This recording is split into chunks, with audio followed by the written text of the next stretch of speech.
York Regional Constable Mason Baines was patrolling the streets that night when he heard the dispatcher's call. I immediately thought about murder. 2 minutes and 15 seconds later, he was already at the scene of the crime.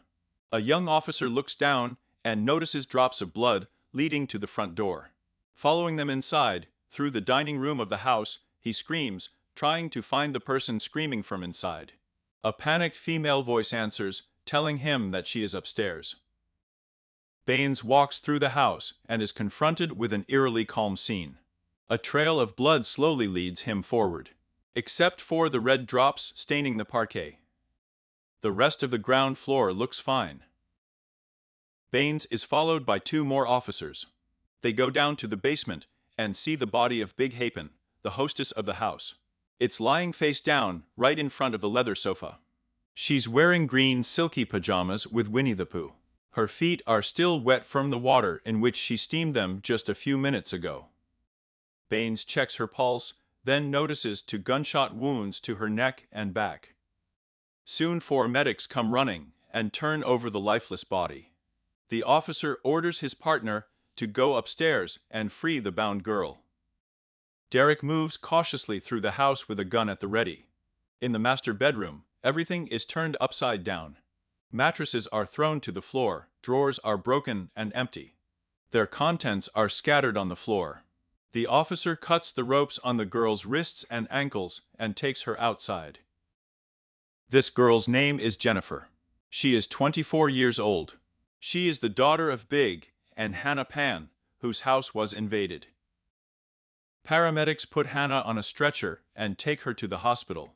An officer escorts Jennifer to the hospital in an ambulance. Only when she asks about her parents' condition does he tell her the news of her mother's death. He asks her what she remembers from that night.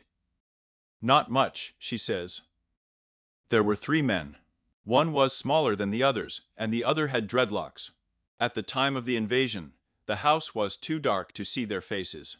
Jennifer's hospital reports the severity of her father's injuries. Many are surprised that he is alive at all. Khan can't speak. The only witness who can provide at least some information that can catch the killers in hot pursuit. That leaves Jennifer. The girl is decided to be taken to the police station for questioning, and on November 9th at 1:31. But her Samsung mobile phone is seized just 4 hours after the attempted double murder, when her father is still clinging to life. 24-year-old Jennifer Pan is brought to the interrogation room of the Marsh Police Station, where she will be interrogated by a detective of the regional police. This is Randy Slade, a veteran of the homicide squad. It's 2:45 in the morning, November 9th. The interrogation will last 2 hours. Faced with a clearly broken young woman who had just lost her mother, Detective Slade tries to ask questions very carefully. Slade gently explains to Jennifer that the sworn video statement is a guarantee that she swears to tell the truth. To this she nods knowingly. However, when he continues, pointing out that the prison sentence for lying is 14 years. Jennifer starts to get nervous, fidgeting and rubbing her legs, but agrees. Despite the fact that sedatives are now acting in her body, she seems terribly nervous. Detective Slade and the other researchers listen attentively as Jennifer begins to explain what happened on the night of November 8, 2000. She tells an incredible story. Her family home was attacked by 3 militants who were so angry because of the lack of loot that they shot both parents in the head. Slade's first priority was to compile descriptions of the attackers. The first one, Jennifer tells him, was a black man of medium build with dreadlocks that fell over his face, so that she could not see his features. He was between 28 and 33 years old, height about 170 centimeters, and it seemed that he was in charge. Oddly enough, Jennifer uses the term gentleman when describing him. When she is asked about the vegetation on his face, she puts her chin in her hand and utters a strange phrase that will be heard more than once during the interrogation. "I don't want to deceive anyone." She says that this man, whom she calls the first, wore a gun, black leather gloves, and spoke as if he was born in Canada. His description was rather vague and even contradictory. The second one had a long oval face and was stroking in a dark hoodie. The bandana covered his nose, and he never spoke, only obeyed the orders of others and nodded. Although she claims that she didn't really look at the third one, who held her parents at gunpoint. She said he had a Caribbean accent, reminiscent of the way her school friends' Ghanaian parents spoke. Then, the detective asked to describe the previous day, starting from the morning of November 8th. The day began with a strange incident. Leaving the house, Jennifer and her mother saw that the police had cordoned off parts of the street. They were told they couldn't get through because of a gas leak nearby. After the police lifted the cordon, Jennifer decided to stay at home and play the piano instead of walking with her mother. Then the day passed in the usual way. The mother came home in the middle of the day. He and Jennifer sat down to dinner. Han ate alone and then retired to his office to read the Vietnamese news. Jennifer's brother Felix was in Hamilton, about 45 minutes away, where he studied at McMaster University. After dinner, Jennifer's friend Adrian Timkovich came by, and the couple watched their favorite TV shows, How I Met Your Mom and Gossip Girl. When he left, Jennifer retired to her bedroom, turned on the TV, watched the reality show Dezine Rees, and talked on the phone with Edward Pacificador, another friend. She said she heard her mother come home around 21:30 from her weekly line dance classes, which were held at a Toronto church. Then she heard her mother screaming upstairs for her husband. The language she spoke caused concern. English, not Vietnamese, which was usually spoken at home. Jennifer hung up the phone and started listening. She heard unfamiliar voices downstairs. When Jennifer opened the door and looked out into the dark corridor, she saw a man walking towards her with a rope in his hands. He grabbed her and tied her hands behind her back, threatened her with a gun, and ordered her to show where the money was. Jennifer gave him $2,000 in cash, which she was saving for the purchase of a new iPhone. Then the first and second searched the parents' room and found some money in Big's bedside table. Then they dragged Jennifer downstairs and ordered her to look at the floor. When Khan reported that his wallet with $60 was upstairs in his bedroom, the men took Jennifer upstairs and found the money. The girl was tied to the railing, and the parents were taken to the basement. The robbers accused the parents that they lied to them. Then Jennifer heard two pops, her mother's moans, and then another pop. After that, the attackers ran out through the front door. After that, the detective asked Jennifer to describe what happened again. This tactic is used during interrogations to identify any inconsistencies in the witness's story. Jennifer remained calm, but there were key differences in her second version of events that caught the attention of investigators. At first, she did not see her mother after she returned home. But in the second story, she comes down the stairs to greet her. The first story also mentioned a man walking towards her with a rope. But the second time, she claims that the first one showed her a gun in a holster. Her $2,000 for an iPhone rose to $2,500 in the second story. The robbers never managed to find her father's wallet. There were also many other inconsistencies with the first story. In addition, when redescribing the events, the girl said that she heard Khan run out of the house after the robbers. It was this detail that most attracted the attention of detectives. They wondered why the father ran out of the house knowing that his daughter was still inside. When the detective asked where Jennifer got the sum of $2,000, she replied that she gave piano lessons. When asked about education and the past, the girl did not answer at all, but only discussed plans for the future. Jennifer gets nervous again when Slade informs her that her brother Felix is being interrogated in the next room. Instead of finding out how he feels or trying to see him, Jennifer seems to be more concerned with police investigations. But when Slade leaves the room and leaves Jennifer alone, she begins to behave even more strangely. The detective then informs her that they should install the criminal's car now. and it relaxes the girl. However, this mood disappears when the police focus on examining her mobile phone data.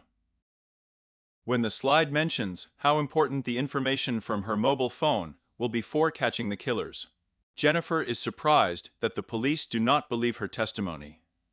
The girls are once again reminded of the responsibility for giving false testimony. Jennifer leaves the station around 5 in the morning. It is in the midst of this conversation, just a few miles away, that the decision is made to transfer Jennifer's father by air from the Marcoma Hospital to the Toronto Central Trauma Center. The doctors decide to put Hannah into an artificial coma. For the investigators, it remained unclear why ordinary robbers, who broke into the house for profit, behaved so cruelly towards its owners. After all, those who committed the robbery face up to 6 months in prison. Murder can lead to life imprisonment. Otherwise, the victim may have connections with the criminal world. In this case, the motive may switch to payback for the alleged offense, or to signal if someone tries to invade your territory. 3 experienced investigators were involved in this case, who made up units for the investigation of serious criminal offenses. The group included Larry Wilson, the most experienced investigator, Bill Cordes, a wonderful tactician, and Alan Cook, a former drug detective. The investigators immediately split into 2 camps. Some considered the circumstances of Big's murder, Jennifer's subsequent behavior, and the circumstances of the case, which she described as too suspicious. Others, faced with this English girl, simply could not imagine that she could be involved in such an insidious and terrible murder. The very next day, when news of the murder leaked to the media, hundreds of messages of support began to arrive on Jennifer's phone. The next morning, Daniel Wong, Jennifer's ex-boyfriend, drives to work and says he is stunned to hear the news on the radio. He offers the girl his help and support. On the same day, the relatives of the companies report that the wounded con will still pull through. Relatives are happy about this fact, but Jennifer is visibly depressed and asks the doctors if there is any infection in her father's wounds. At 10:40 on the morning of November 9th, the day after her parents were shot, Jennifer calls a number she knows by heart. Daniel Wong's number. The call goes to voicemail.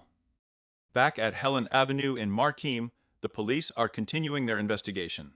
As part of the preliminary investigation, 2 detectives have been instructed to search hundreds of houses in the neighborhood. While the officers are sitting in their car trying to figure out how to get around all 400 houses, there is a knock on the steel door of their van. And this knock brings them an unprecedented breakthrough in the case. On the other side of the door is Daniel Wong, a 25-year-old young man who previously had problems with the law for drug trafficking. On November 10th, at 1600, Daniel arrives at the police station, accompanied by a girl named Katrina Villanueva. They are currently dating Daniel. Daniel's revelations will show that Jennifer's boring, monotonous life, which she tried so hard to portray to Detective Slade, it wasn't. She and Daniel had been a couple for 7 years, which she successfully managed to hide from her parents. According to him, Jennifer invented a second life for her parents in order to seem like a successful, obedient daughter to them. When the deception was discovered, the parents forbade their daughter to see Daniel and placed her under house arrest. After their breakup, Jennifer began receiving threats on her phone. Threats were also made to Daniel's new girlfriend. Detectives suggested that these threats could be related to Daniel's illegal activities, and perhaps they were the reason for the invasion of Jennifer's house. Daniel himself denied it in every possible way. From the point of view of the investigation, the most interesting thing is Daniel's message that Jennifer had a second mobile phone, the iPhone that Daniel himself gave her so that the ex-girlfriend would always stay in touch. And the cops are starting to wonder if the two are really not in a relationship anymore. Since Jennifer's house is a crime scene and cordoned off by the police, she has to live with her aunt. There are rumors circulating in society that she may be involved in a crime. Jennifer's relatives are also beginning to notice oddities in her behavior, and every day their suspicions only increase. On November 11th, she comes to the police for a second interrogation. As soon as the detective takes his place, Jennifer tries to manipulate him. He claims that he is nervous and may confuse the events of recent days. When Jennifer asks again to tell what exactly happened in her house on the night of November 8th, she realizes that something is wrong. Her third account of the events of that night differs from the first two. She gets even more nervous when Slade asks why, in her opinion. The attackers did not ask for the code to the safe in her parents' bedroom. Then, for the first time, one of the names is pronounced, which Jennifer probably never intended to mention to the police. Andrew Montemeyer. She tells Slade how he called her before the murder and wanted to meet. Slade makes it clear to her that he knows a lot more than he did 2 days ago. The next subject of discussion will be the iPhone, which she did not mention earlier. Then Slade demands that she get up and show him how she managed to call the 911 service on a mobile phone with her hands tied behind her back. They are very important for the detective, who wondered how it was possible to put the phone in Jennifer's yoga pants, so that it did not fall out and so that the attackers did not notice it. Slade then asks to describe the events of that evening, but in reverse order. Finally, Jennifer is given a break, and she seems to feel relieved. Her demeanor becomes calmer, and then Slade explains that they will now move on to talking about her past. Jennifer talks about her childhood and adolescence, about her love for Daniel, and about the deception of her parents. Gradually, the girl begins to lose control of herself, and the detective more and more insistently begins to ask her questions concerning the strangeness of this crime. Jennifer seems very nervous. The interrogation ends after 4 hours. In addition to the question of Jennifer's behavior in the interrogation room and why the attackers spared her life, the detective's inquisitive mind revolves around another question, which he ponders from the very beginning: how inept the thieves involved in this robbery can be. Was it really possible to be so unprepared?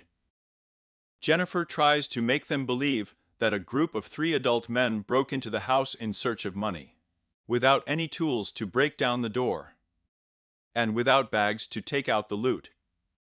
Moreover, by this time, investigators found out that the rope with which Jennifer was tied to the railing was taken from her mother's sewing kit.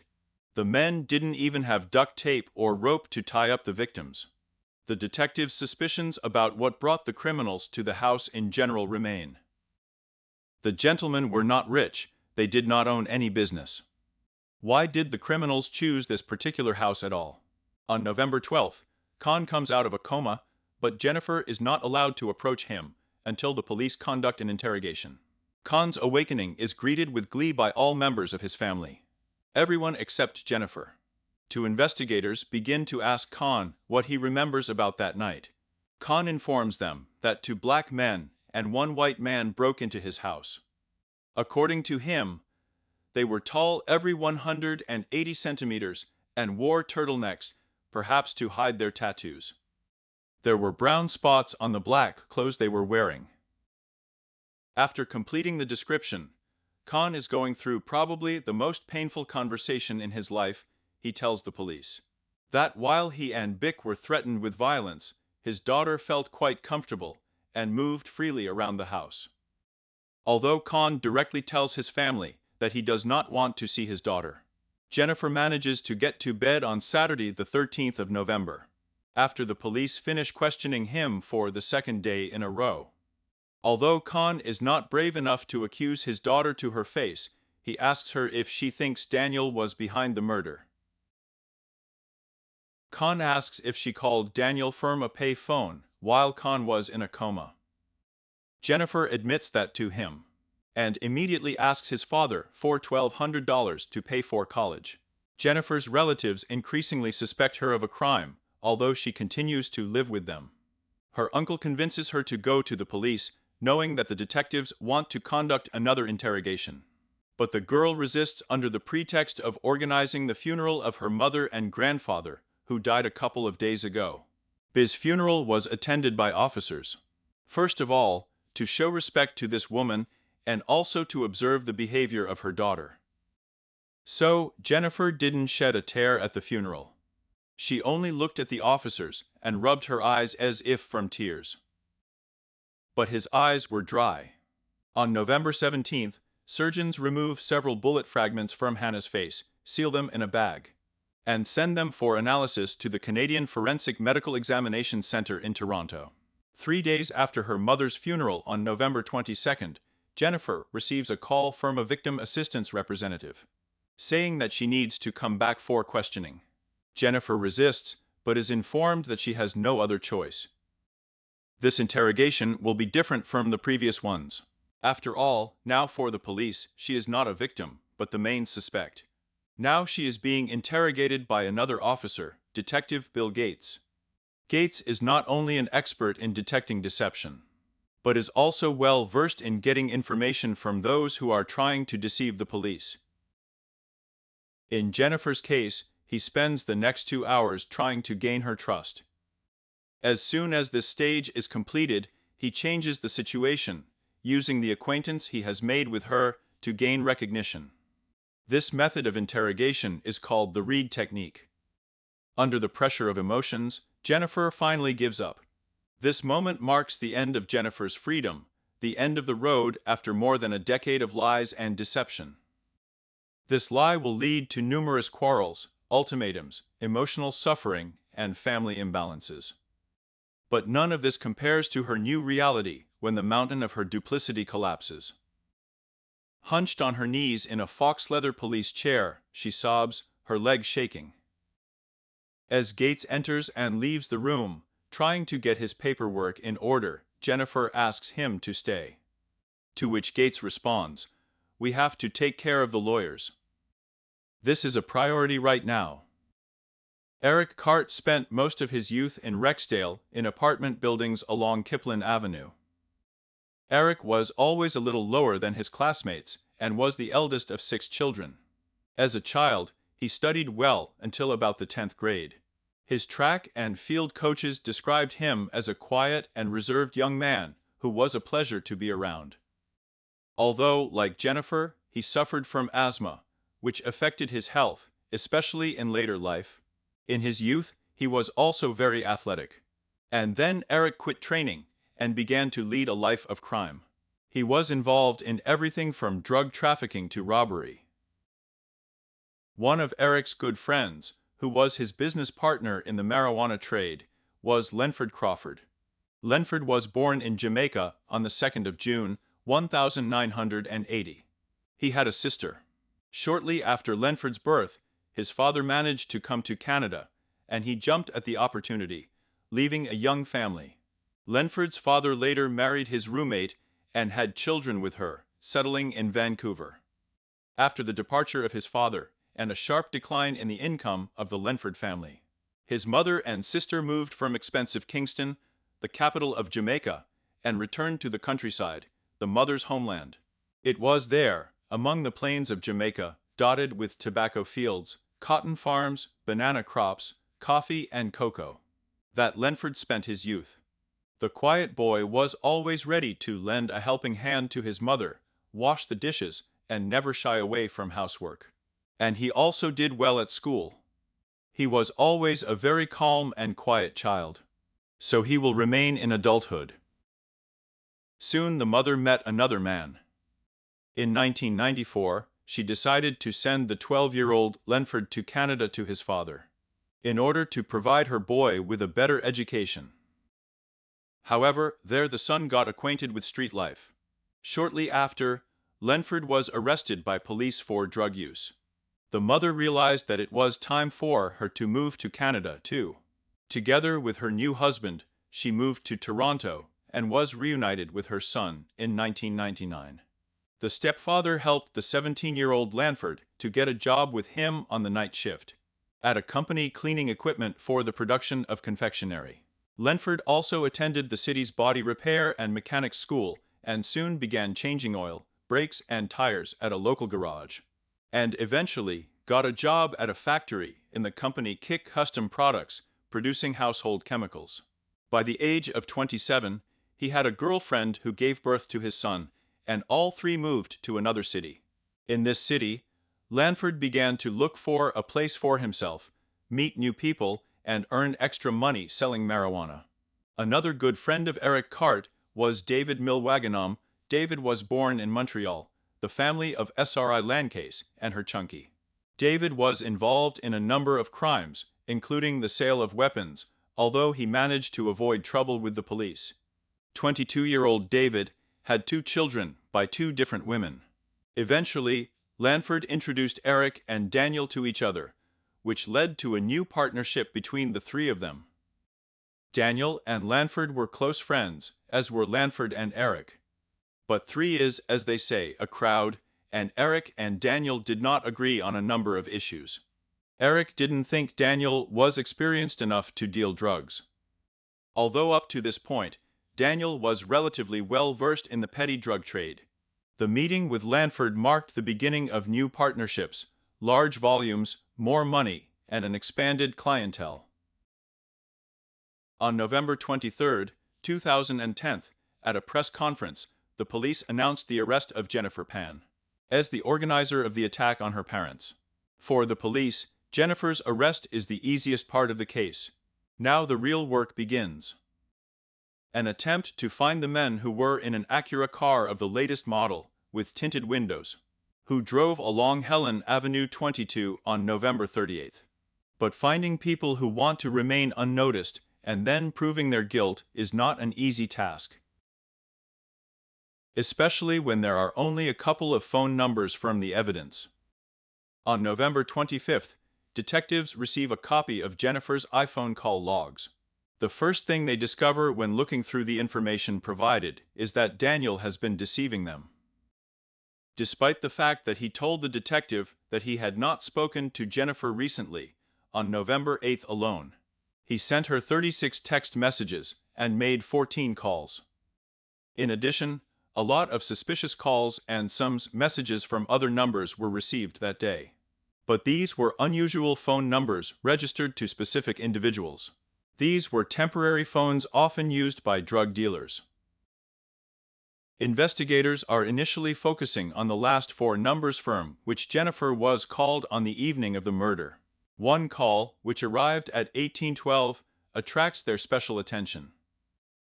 This number includes the digits 8 and 5 and has a Toronto area code.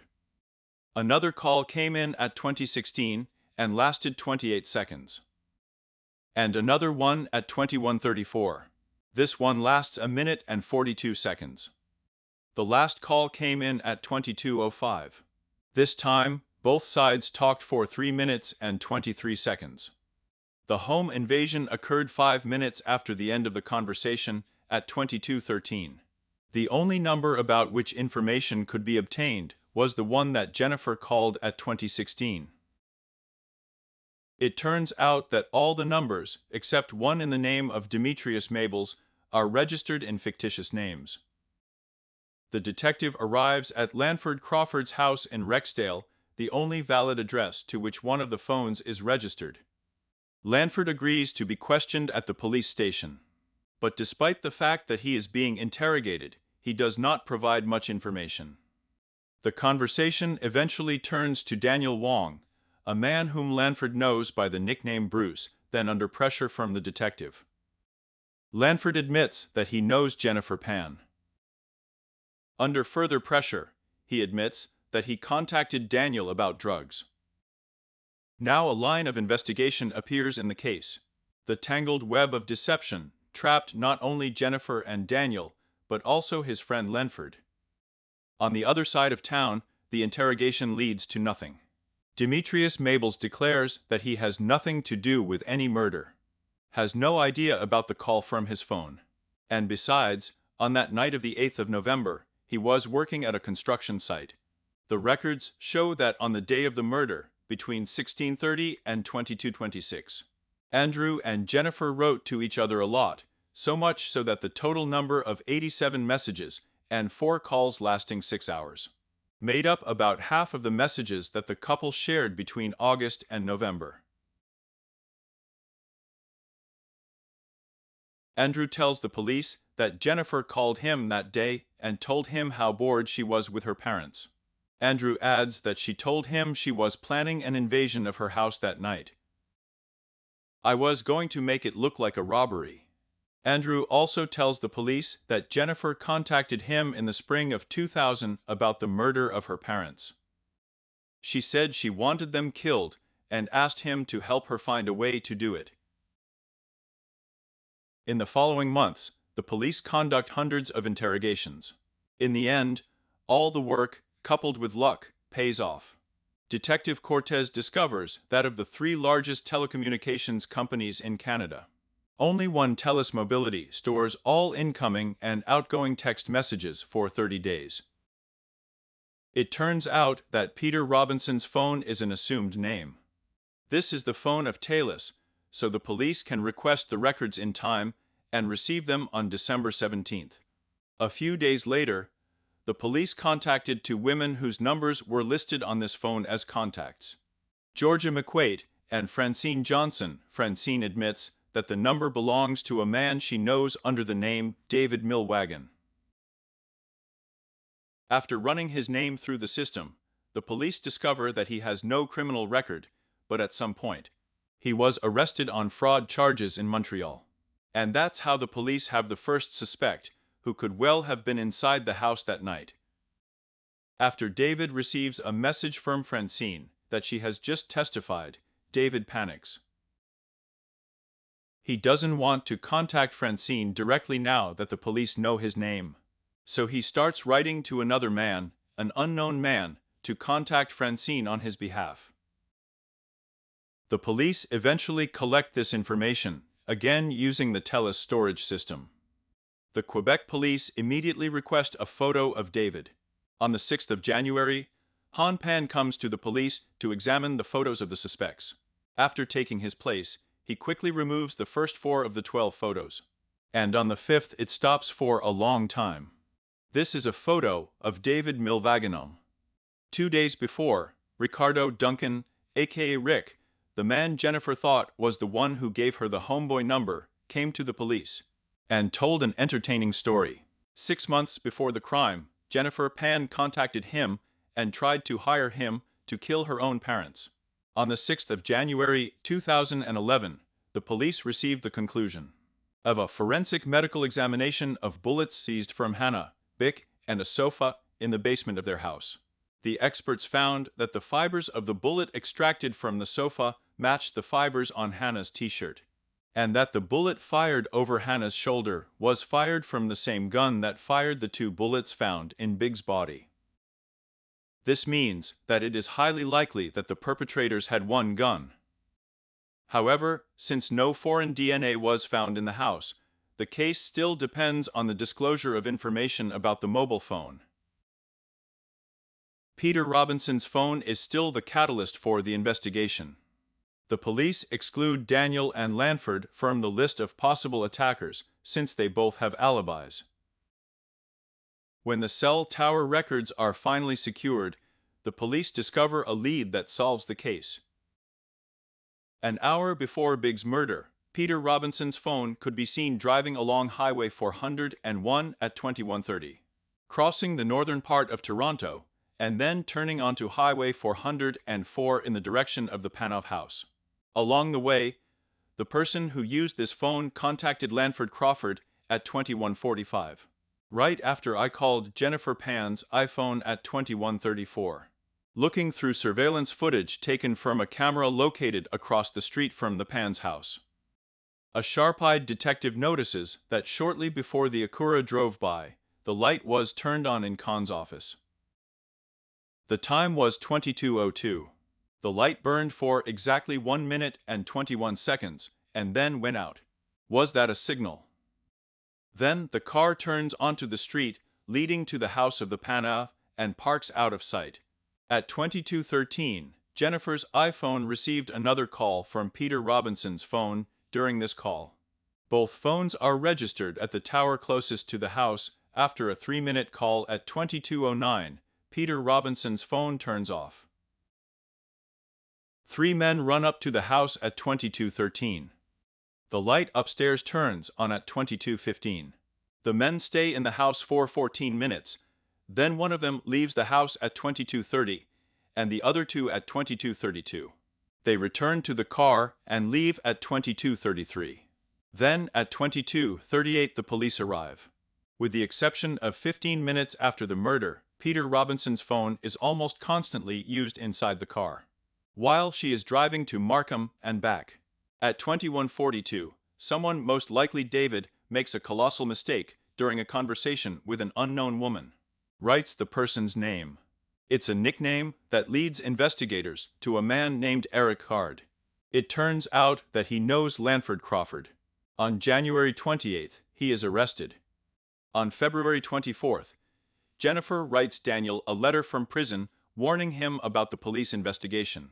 After learning of Eric's whereabouts, the police tapped Lanford and Daniel's phones and assigned a surveillance team to Lanford Crawford, David Milvaganam, and Daniel Wong. Daniel arrives at the Markham police station at 9:30 on the morning of March 23rd to undergo a grueling interrogation that will last 6.5 hours, and it turns into an extensive conversation in which he contradicts himself several times. 3 days after Daniel's interrogation, detectives interrogate Lanford. Although he always admits that he knows Eric, he claims that he is not familiar with Milvaganam. However, the police later discover two phone numbers of David Milwagan stored in Lanford's mobile phone. Although Lanford is unsure of many details during this interrogation, he is adamant about one thing. He doesn't know anyone named Rick, which confirms the story that Ricardo Duncan told the police and discredits Jennifer's story. On March 24th, Demetrius Mabels is summoned for questioning. He will not be held accountable for this crime.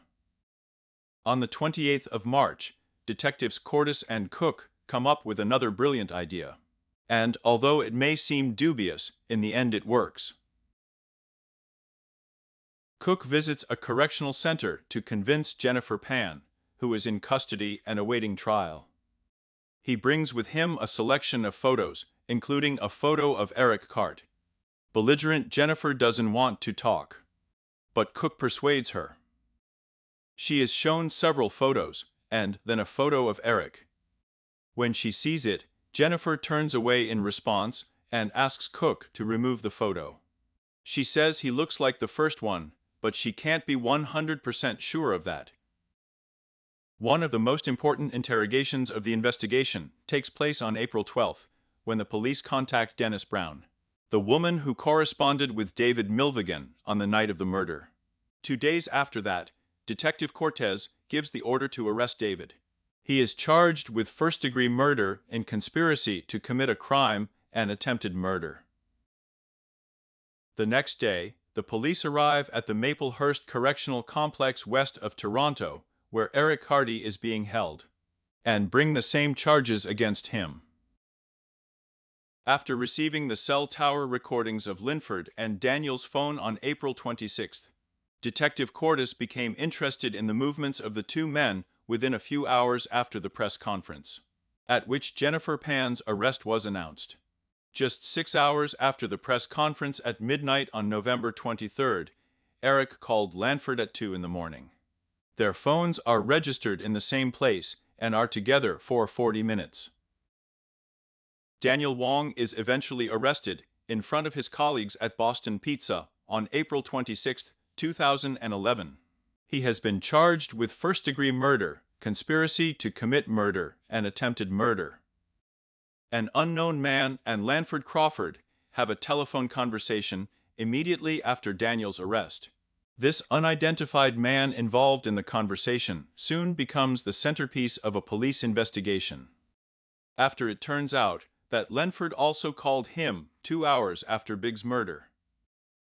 It soon turns out that this man also served to transmit information between Lanford and Daniel. When the police eventually call this number, they talk to a man named Jeffrey Fu. Fu is being interrogated on the 1st of May, 2011 year. He is a close friend of Daniel, as well as an accomplice of him and Lanford in the drug business. Lanford was arrested on the 4th of May. He has been charged with first-degree murder and attempted murder. Although the police end the final press release with the phrase "police expect new arrests," no further charges are being brought in the case. Now that arrests have been made and charges have been filed, the police should start building a case against the accused. By the time the trial began, two state prosecutors were Jennifer Halligan and Michelle Rumble. From time to time, we worked on the Jennifer Pan case for 3 wellness years, studying raw transcripts of telephone conversations and data from 640,000 fragments of telephone conversations, to try to link together a story spanning more than a year, from June 2010, when Jennifer began the conspiracy, to May 4, 2011, when the last suspect was arrested. On the first day of the trial, March 19, 2014, there is a clear excitement among the reporters. 3.5 years have passed since the murder of Jennifer's mother and the attempted murder of her father, and the media were looking forward to the day when this case would finally come to court. The public, accustomed to waiting for years, will not need much time to immerse themselves in this drama again this time. The accused, with the exception of those with family members present in the courtroom, do not pay attention to the crowded courtroom. They do not realize the seriousness of the situation and the impression of the persuasiveness of the arguments of the prosecutors. The accused are optimistic about their chances of acquittal. None of Jennifer's relatives come to court. The only people who came to Jennifer for trial were several former colleagues. They are all amazed that the quiet Jennifer can be involved in such a monstrous crime. The trial begins with the playback of a recording of Jennifer's call to the 911 service. The prosecutor's version becomes clear to everyone. This is a story of resentment, love, betrayal, money, and, of course, the deadly deception of her daughter. When they begin to reveal the shocking details of Jennifer's lies, deceit, and wild imagination, it becomes clear that the alleged conspiracy, organized together with her boyfriend and his buddies, is only part of the story. It hides a shocking, ironic, and sometimes completely creepy story that is scarier than any movie. The key witness of the trial is the survivor Han Pan. Jennifer Han's father recalls how, just a few months before the murder, he almost completed his life's work. He and his wife, who emigrated to Canada many years ago, finally paid for a house worth $600,000 and accumulated a significant amount of money in the bank. The central detail of the trial is the fact that he and his wife have issued a life insurance policy in the amount of $170,000. If they die, the money and their possessions will be divided 50-50 between their children Jennifer and Felix. This includes not only their house, but also cars and other valuables. In total, about $500,000 each. He explains that when the policies were issued, he and his wife sat down with their children and told them in detail how the money would be divided. Jennifer was also issued a policy, the beneficiary of which was Felix. Jennifer's brother also had a lot of trials, returning home to take care of his seriously wounded father and bury his mother and grandfather. Felix regarded his sister as a victim, showing tenderness, comforting her and grieving with her. So many words of sadness were spoken between them, emotions were intertwined. But as the days of the week went by, he watched her transform from victim to suspect and finally to accused of murder. After that, he cut her out of his life forever. In total, the trial lasted 10 months. All the accused have pleaded not guilty. At trial, the York Regional Police's evidence included exhaustive tracking of mobile device movements and text message traffic, including more than 100 messages sent between Jennifer and Daniel 6 hours before the murder. Additional evidence related to the atypical nature of the break-in, robbery, shooting, and violations in the testimony of Pan Wong's obsession with her, her lack of true emotion and confession regarding the attack, as well as an admission of the trauma she had endured, were also detailed. Hannah's testimony, which was very different from her daughter's version, also undermined her credibility. More than 200 pieces of evidence were involved in the trial. More than 50 witnesses testified. Judgment day for the four accused came on the 13th of December, 2014 year. At the end of the 10-month trial, the jury was isolated in a hotel room where they reviewed all the facts of the case, as well as discussed the testimony. 12 jurors deliberated for 4 days before deciding on the fate of each of the accused a month later. On January 23, 2015, Jennifer was sentenced to the maximum penalty provided for by Canadian law. 25 years without parole. She will be in prison until 2036 year. Jennifer listened to the verdict with her head between her knees. Daniel Wong, David Milwagon, and Lenford Crawford received the same sentence. Initially, Eric Cart appeared in court along with other criminals. Edward Sepiana, the lawyer of the Card, fell ill, so in the summer of 2014 year, the hearing on his case was postponed. In December of the year 2015, Cart was sentenced to 18 years in prison, after pleading guilty to conspiracy to commit murder, with the right to parole in 9 years. According to Cart, he did not want to subject Hannah Pan to another criminal trial.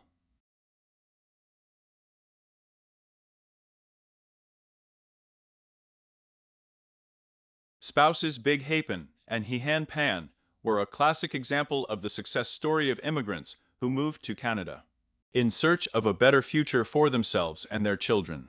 Hehan was born and raised in Vietnam at the height of the war with the United States of America.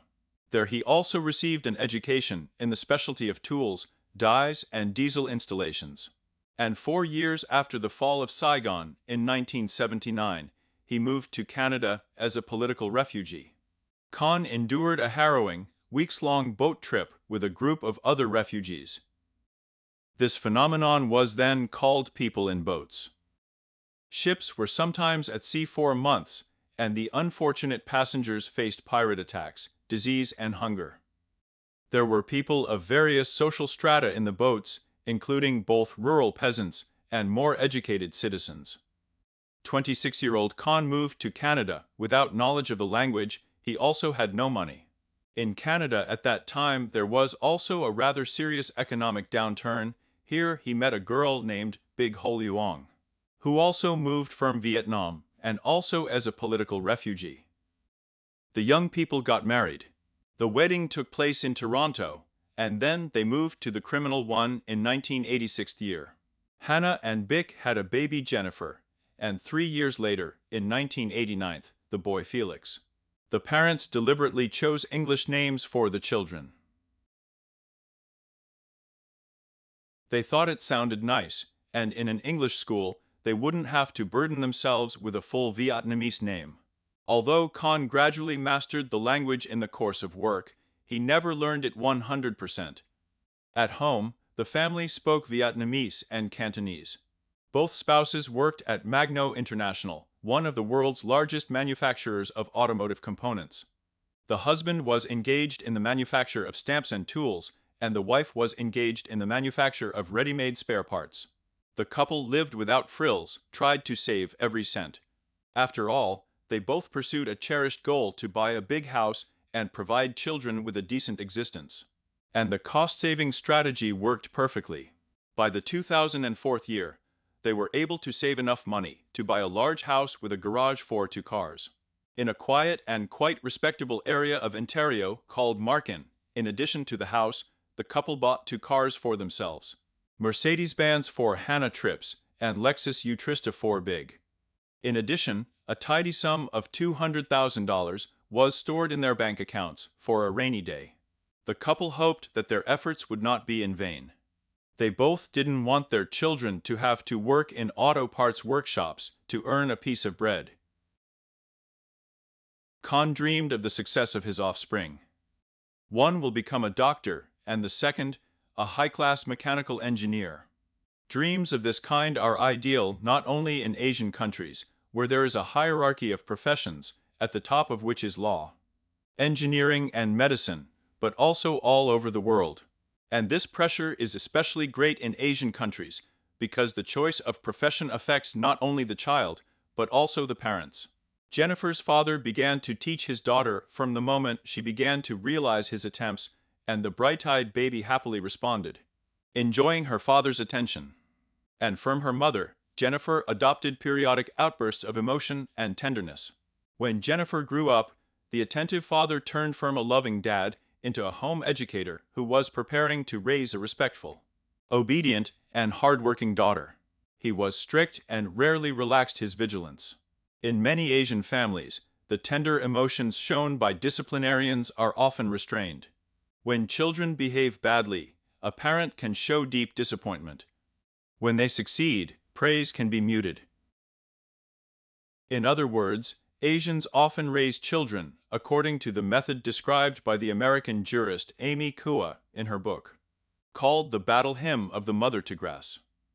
This book caused a great public outcry because of the rigidity of the described methods of education. Kua writes about the methods she used with her daughters, including a harsh regime, high expectations, and psychological control, including causing feelings of guilt as punishment for bad behavior. Some argue that this can make children feel that they will not be loved if they do not meet the wishes of their parents. However, Kua assures that if everything is done correctly, these methods can lead to tremendous success. She claims that parents who put schoolwork above all else and encourage their children to engage in various activities, including sports and culture, in order to receive awards, they can shape children in such a way that they are more likely to succeed. Chuva believes that the love and devotion of parents to their children should be used as a means to achieve the goal. In order to achieve tacit consent, those who do not meet the expectations of their parents can be scolded, called names, and use emotional threats, such as the seizure of toys and gifts, and in extreme cases, even cancel the celebration of birthdays and New Year. Claiming that tiger rearing is practiced in various forms all over the world, the author lists a number of activities that her two daughters were never allowed to do as children. These include attending sleepovers and dates, participating in school plays, watching TV, and playing computer games, independently choosing extracurricular activities, as well as receiving any grade below excellent. The basic rules, according to the Battle Hymn of Mother Tigress Kua, sound something like this. Schoolwork always comes first. Children should always be at least 2 years ahead of their classmates in mathematics in their development. They should never be praised publicly.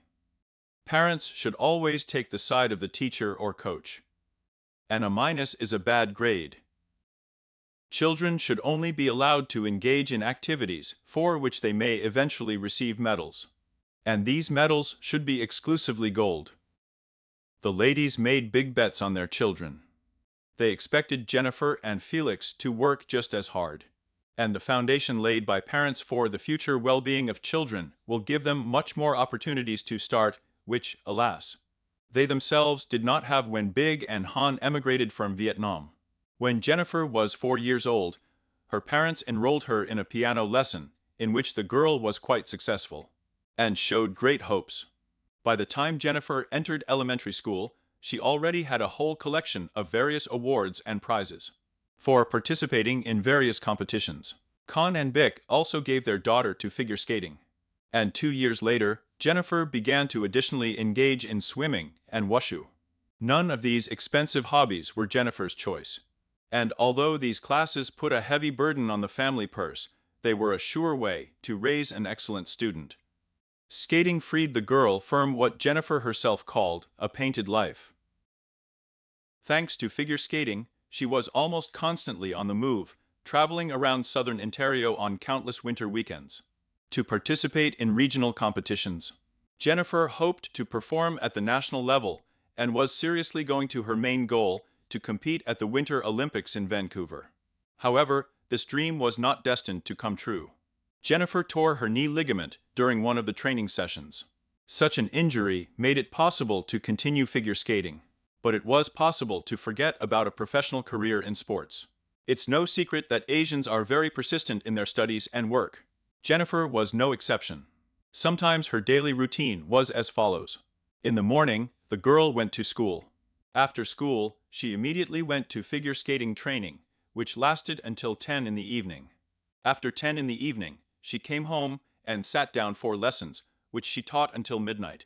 Then I went to bed and went back to school in the morning. In other words, the loads on the immature body were very high. And Jennifer started cutting herself. She left small horizontal cuts on her forearms. The end of the 8th grade of school was approaching. The girl studied at St. Barnabas Catholic School. Yes, you heard right. Jennifer, like her father, was a Catholic, although her mother professed Buddhism. Jennifer spent hours on end in the staff room, helping teachers. She not only volunteered to check the homework of the 1st and 2nd grade students and help them with reading, but also looked after them during lunch break and recess. It was at this time that she brought up a love for young children. Jennifer was really looking forward to being invited to give a farewell speech, and also that she would receive several awards for her academic achievements at school. However, the poor girl was not honored with either. She was simply stunned by this fact. What's the point of working so hard, trying your best, if no one recognizes your efforts anyway? There was a huge grudge against the whole world lurking in her soul.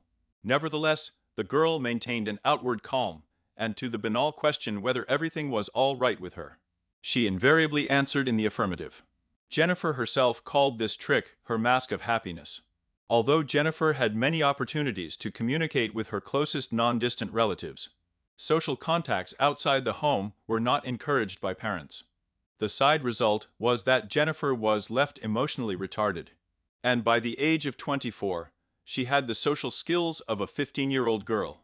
Instead of growing up among friends, Jennifer spent most of her time alone. Among the huge collection of stuffed animals in her room, she coddled them, slept with them, and gave them names. Her childish tendencies could be seen not only in her soft toys, but also in her diary, which covered the period from fairly early childhood to 25 years. In her diary, she outlined her grandest dreams and aspirations, supplemented them with drawings in the margins. Any guest in Pan's house was first brought to the closet, where there were diplomas, awards, medals, and Jennifer's ribbon. But for all these achievements, Jennifer had to pay a high price. From an early age, she felt the need to succeed not only in one thing, but in all her affairs, which she would not undertake. Initially, her father wanted her to become a doctor. But over time, he changed his mind, because Jennifer, in his opinion, was not brave enough for this profession. When Jennifer enrolled at Mary Ward Catholic High School in Scarborough, she had no idea what to expect. She had no old friends, and she had no experience in acquiring new ones. Those who knew her in those formative years described her as an ordinary 9th grade student who did not stand out from the crowd. She was a modest, quiet girl. At 170 centimeters tall, she was taller than most of the other Asian girls at school, and at the same time was beautiful, but at the same time plain. She rarely wore makeup. She had small, round, wire-rimmed glasses that were neither stylish nor expensive. Jennifer, like many others in the late 1990s, did not follow fashion too much. She found the long-awaited friends that Jennifer dreamed of so much in the school music group. There she started playing the flute. The music room became a place where she could feel at ease and be the person she always imagined herself to be, happy and friendly. Gradually, Jennifer began to realize that there are things in life more important and interesting than trying to become Miss Perfection. She started spending more time with her friends, which is why her academic performance decreased. Jennifer had two choices: to show parents a report card, then to cause them an explosion of indignation, or to try to go fraudulently. And she chose the second way. Jennifer believed that falsifying the report card would not be a fraud, but would only allow her to buy some time to improve her grades in the next semester. And that lie worked. The parents didn't suspect anything was wrong. Jennifer sought not only to deceive her parents. Fake report cards also allowed her to overcome feelings of insecurity about her abilities. In addition to all other prohibitions, Jennifer's parents strictly forbade her to meet guys until she graduated from university. Khan not only forbade his daughter to start a relationship, but also took steps. That would ensure that she does not preen herself in front of the opposite sex. She was not allowed to wear makeup or cover up pimples, pluck eyebrows, and dye her hair. According to the parents, choosing a partner required a mature mind to ensure compliance with the right circumstances. Again, with an emphasis on a successful future. Jennifer, having got into the world of teenage enthusiasm, where girls and boys fell in love with each other every week, had the opposite opinion. Jennifer has always wanted to find a boyfriend, one and for life. She was an old-fashioned romantic and dreamed of finding her one true love and being with him forever. Over the next year and a half, her relationship with one of her best friends, Adrian Timkovich, moved to a new level. And in the 10th grade, the couple started dating. Their nervous, youthful relationship was a kind of test, and a very innocent one at that. Although Jennifer always claimed that relationships were forbidden in her house, Adrian seemed to be an exception in the eyes of her parents. The teenager of Ukrainian origin was neat, diligent, well-mannered, respectful, and behaved very respectfully. His mother was a piano teacher, and he dreamed of becoming an engineer. If their relationship with Jennifer had developed, her parents would definitely have accepted him into their family. However, like any teenage love, it faded almost as soon as it began. And within the next 6 months after breaking up with Adrian, Jennifer met a new boy who forever changed not only the life of a young girl, but also the lives of all family members. At first, Daniel Wong was just another boy with whom Jennifer hung out in the orchestra room of the Mary Ward School. At the same time, the school music group achieved success. In the 10th grade, the orchestra organized a trip to Austria, the birthplace of Mozart. Hannah and Big forbade their daughter to go, but Jennifer was not going to miss this opportunity so easily. She managed to earn more than $3,000 on her own to sell cookies and chocolate, and with the money she bought tickets. In Austria, Jennifer's band was to give their first foreign concert. A tedious flight, a change of scenery and excitement have done their job. And the girl had a panic attack. She began to choke. Helped her in this situation, don't love her parents Adrian. And the bespectacled elephant-haired Daniel Chick Wong Wong. Daniel was a year older than Jennifer and played the role of the group's joker. To make a joke, and he was rarely seen without a smile on his face. But when Jennifer began to lose consciousness, Daniel took responsibility, not her then boyfriend Adrian. It became a defining moment in her life. In her youthful mind, unaccustomed to the emotional attention of a man, she elevated Daniel to the status of a knight. Daniel was there, taking care of her, teaching her to inhale and exhale. For Jennifer, a girl who has never felt loved before. It was that epic moment when the boy finally gave her his unbridled devotion and compassion. Emotions the likes of which she had never experienced. Jennifer and Adriano's relationship lasted until the end of the same 2003 year, when she got to know Daniel better. Daniel showed her that life is about more than schoolwork and rewards.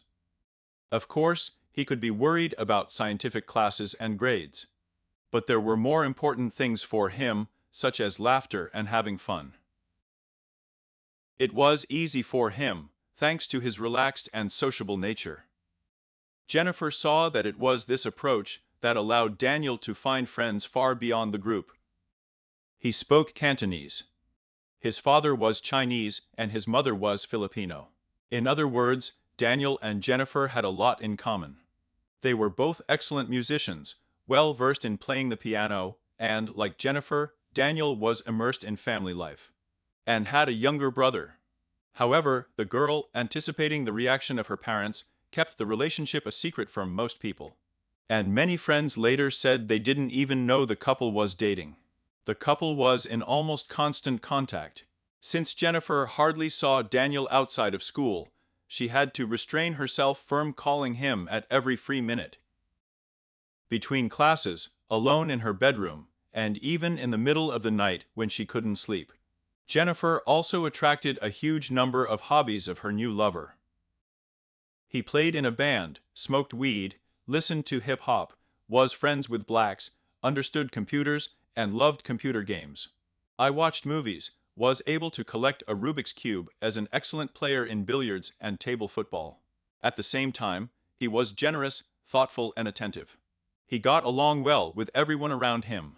Jennifer, who has felt undervalued for most of her life, Daniel made her feel like she was being heard. He made her feel safe. Perhaps the most important thing. He accepted Jennifer for who she is. As a thank you, Jennifer bombarded him with love letters. At the same time, Daniel himself also led a double life. One for my parents and one for myself. And this, in the end, also affected his grades. His parents decided that he should change schools. Although because of these changes, it has become more difficult for him and Jennifer to spend time together. The couple is already used to keeping their relationship a secret and coming up with ways to meet without attracting attention. Jennifer began to skip school regularly, which showed how far she was from an elementary school student who would not dream of skipping classes even in case of illness. Daniel was 18, but because of a rather sheltered childhood, he never mastered certain life skills and did not experience the hard lessons that some of his friends had received by that time. Wanting to earn extra money that he was going to spend on a luxury new car, he started selling weed. Always looking for entertainment, he started hanging out at a popular seedy billiard hall and bowling alley called Club 300 north of Scarborough in the densely populated Asian part of Marken. At that time, the 300 Club was in the field of view of the police. It was visited by a variety of people, many of whom had nothing else to do but hang out. There was always someone in this environment who was looking for weed. It was Daniel who decided to fill this void. It didn't take him long to attract enough customers and earn decent money. However, he knew that he was under threat. And while he could have expanded his business exponentially, he used his savvy to find a safer path to prosperity. He decided to make the business small and local and deal only with those customers with whom he was well acquainted. He enjoyed the role of a dealer, a man in demand, able to provide a service to his close friends. Things were going well for him, and soon he was able to get that expensive car that he had always dreamed of. Audi. Jennifer spent a lot of time at the Pacific Mall next to the billiard room, but she visited the 300 Club much less often and denied that she had ever participated in illegal trade. Despite Daniel's cautious approach to business, it didn't take long for the authorities to get a good look at his business. He had always believed that drug dealing was a calculated risk, believing that if his clients remained loyal to him and no one reported him to the police, he would be safe. What he never considered in his plans was the possibility of being detained by the police along with the goods. However, that's exactly what happened one night when he was arrested by the Toronto police. Since he immediately pleaded guilty, he managed to avoid jail time, and he took care to hide his list of crimes from his parents. Daniel was encouraged by his ability to keep things secret, but he never learned his lesson. Some time later, his friend was caught by the police in Daniel's car full of drugs. His friend's indiscretion led to another entry in Daniel's growing profile in the police database. And then the guy decided to reconsider his views on life. With the support of Jennifer, he began to lead a more legitimate lifestyle. Began attending the music department of York University, dreaming of becoming a performer or a music teacher. He bought a new, more practical Toyota Corolla, then got a job in Boston Pizza, where after 8 months of hard work he turned from a dishwasher into manager.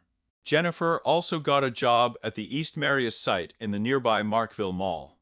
Her father was skeptical about this job at first, but her mother convinced him to encourage his daughter's studies, not to interfere with them. Wanting only the best for his daughter, he not only resigned himself to work, but also gave Jennifer the keys to the family car, so that she could get to and from work. The likely compromise was simple. If Jennifer's grades start to drop or her piano playing deteriorates, she will have to quit her job. To please Hannah, Jennifer also redoubled her efforts in figure skating. Shortly before joining a new figure skating club, Jennifer and her family moved north of Scarborough to a middle-class suburb of Marquee, where after many years of hard work, her parents finally saved up enough money to take the plunge, and in 2000, they were able to move to a richer community. At 238 Helen Avenue, the new building on New Street corresponded to two important Chinese superstitions. There was no unlucky number 4 in his room, and the house was facing south, not north, which, according to Chinese custom, brings ruin to the family. Shortly after the Pans moved north, the Luong family, Big's relatives, followed them and bought a house less than a mile away. The house of Panav soon became a center of activity. The family left the patio door open during the day so that family members could go directly to the dining area. Despite this, Jennifer also described the new home as a place where the family seemed to have grown, explaining that her mother regularly slept in a non-marital bed. The TV was on during dinner, and there was very little conversation at dinner. Although Felix said he didn't want to move out of his old neighborhood, he stressed that his parents were adamant, and no longer felt safe in their Scarborough home. By this point, 18-year-old Jennifer, a high school student, increasingly believed in the positive outcome of her deception. She believed that she would eventually go to university with her rather mediocre grades. She hoped that after graduation she would leave and be able to continue living without the constant supervision of Hannah and Bick. To achieve these goals, she honed her deception. Instead of using a rough method with a protractor and a knife to edit timesheets, she began to create them professionally using Photoshop. To hide her whereabouts, she also lied about her activities outside the house every time she left through the front door. Jennifer used piano lessons and work as a way to escape from home and see Daniel. Other nights, when Jennifer couldn't escape from the house, Daniel made his way to her through the second-floor window. Their closeness did not happen immediately. It took a long time before the couple finally got their way. But when they did, it didn't seem enough to Daniel. Meanwhile, Jennifer tried to fulfill his endless requests whenever possible.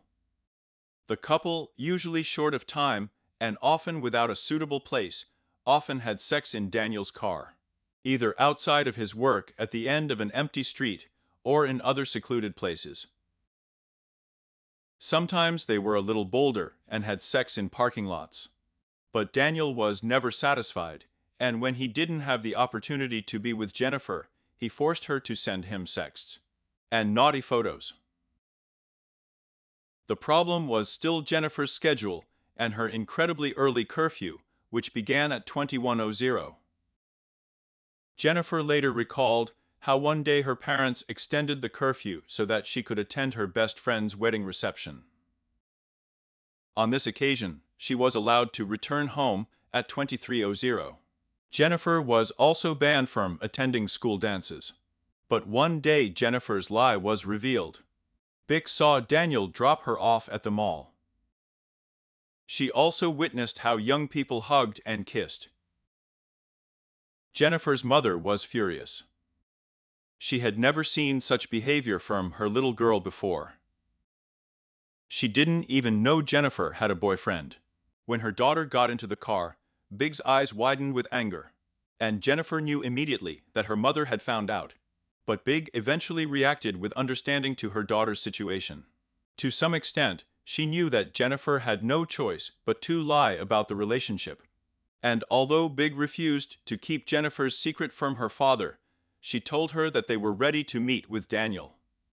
To ease the awkwardness, Jennifer decided to organize a Christmas party and invite a few mutual friends. She also prepared her father as best she could. Trying to present Daniel in a better light, she told Con that Daniel was studying engineering at university. She further explained that he worked as a manager at a Boston Pizza, believing that this would show him what a diligent employee her boyfriend was. Jennifer hoped that her parents would see that there was nothing about Daniel that they could not like. He was half Chinese and spoke Cantonese, a hard-working man with a sweet smile. But this plan didn't work. Parents did not like Daniel, and Khan forbade the young people to meet. And Big supported her husband, and told her daughter that the bitter feelings would soon pass. Prior to that, Jennifer's last year of high school was going well. She began to see Daniel more often, and at school, she became more comfortable in her own skin every day. She even secured early admission to Ryerson University for the school's science program in downtown Toronto. And even though it wasn't the pharmacology program at the University of Toronto that her father had always dreamed of, she managed to convince him that if she put enough effort into it, she could get into this program after 2 years of studying at Ryerson. Everything seemed to fall into place for Jennifer, and she was excitedly preparing with her friends. But it wasn't meant to be.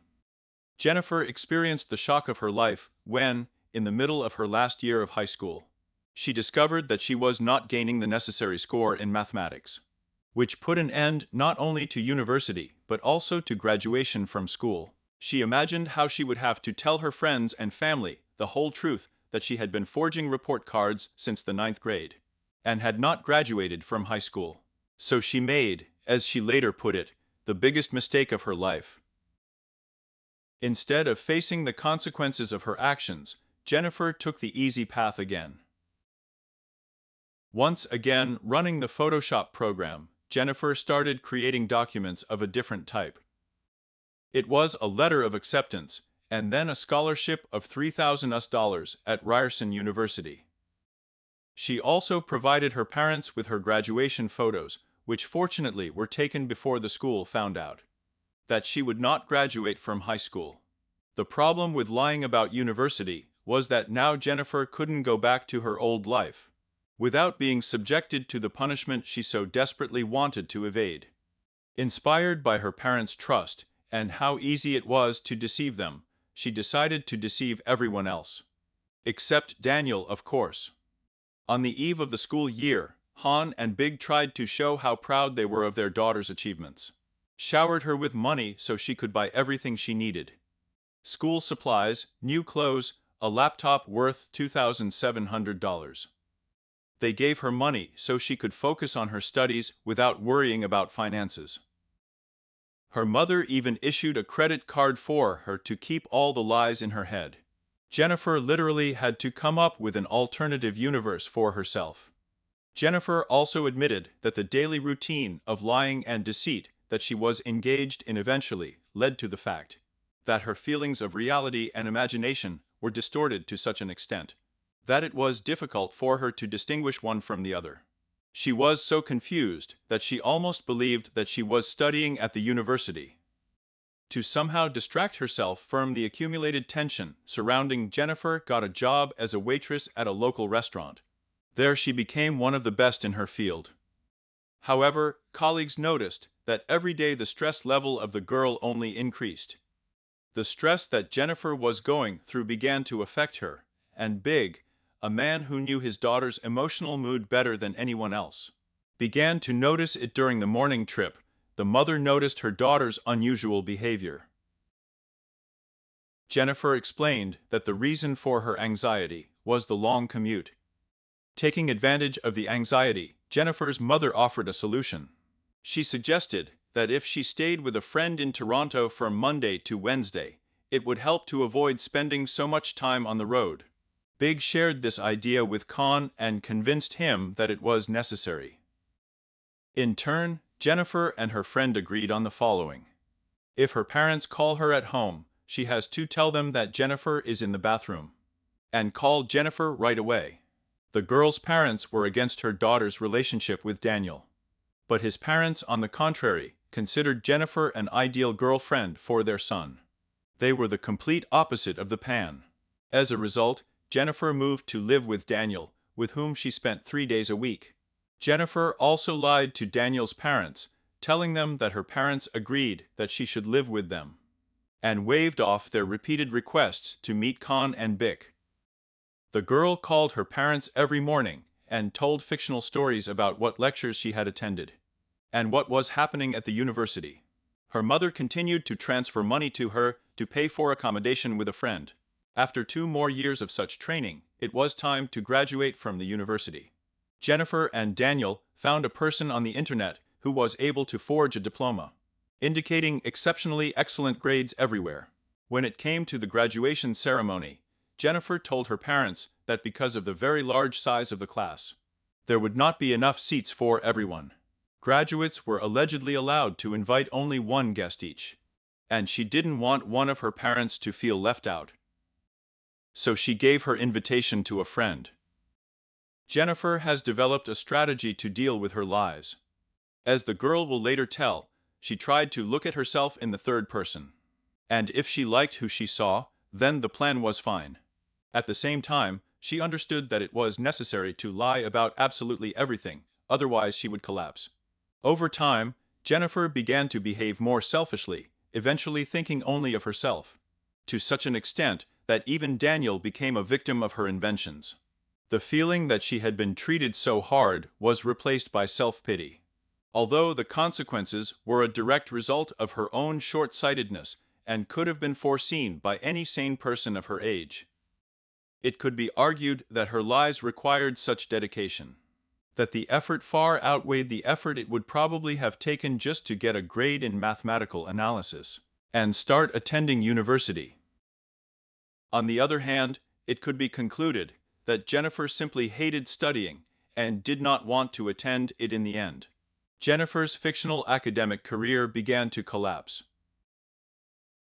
Presumably, while studying at the State University of Toronto, she told her parents about an exciting new event.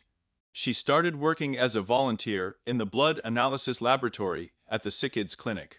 Sometimes she allegedly had to go out on night shifts on Fridays and weekends. Perhaps she suggested she should spend more time with a friend. However, Han noticed something strange.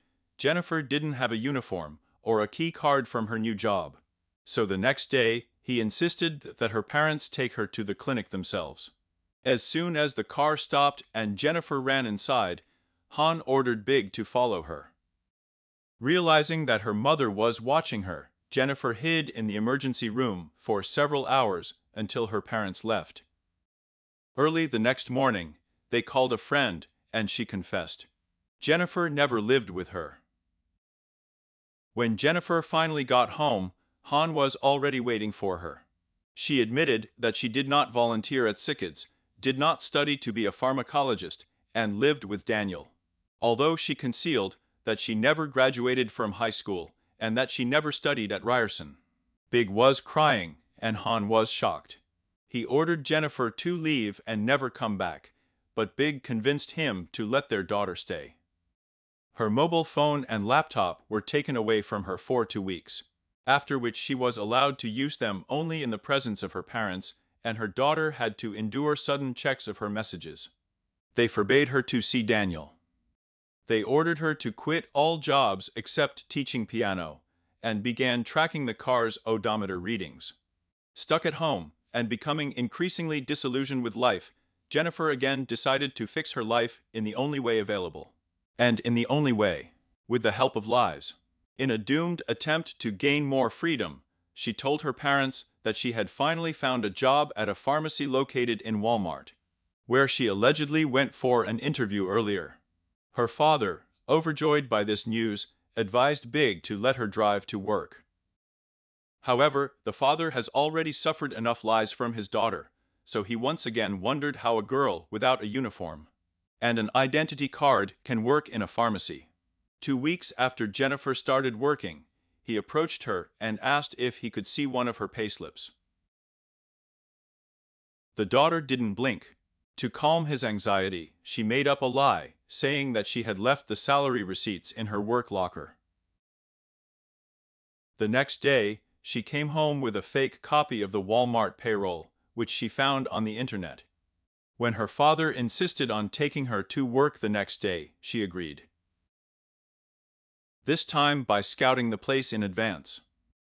Luckily for Jennifer, when she arrived, someone was coming out of the service exit, and she slipped right inside.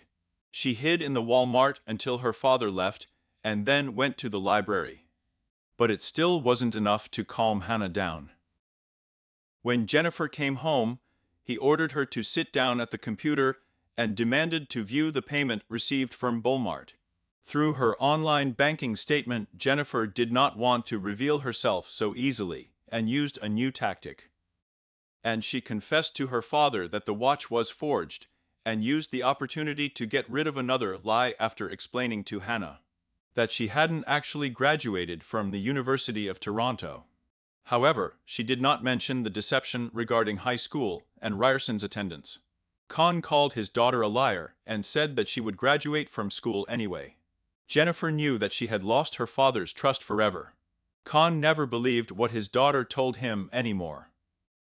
After most of the truth became known, Con sat his daughter down in front of the computer, and together they wrote an email to Daniel informing him that they would not be able to be together.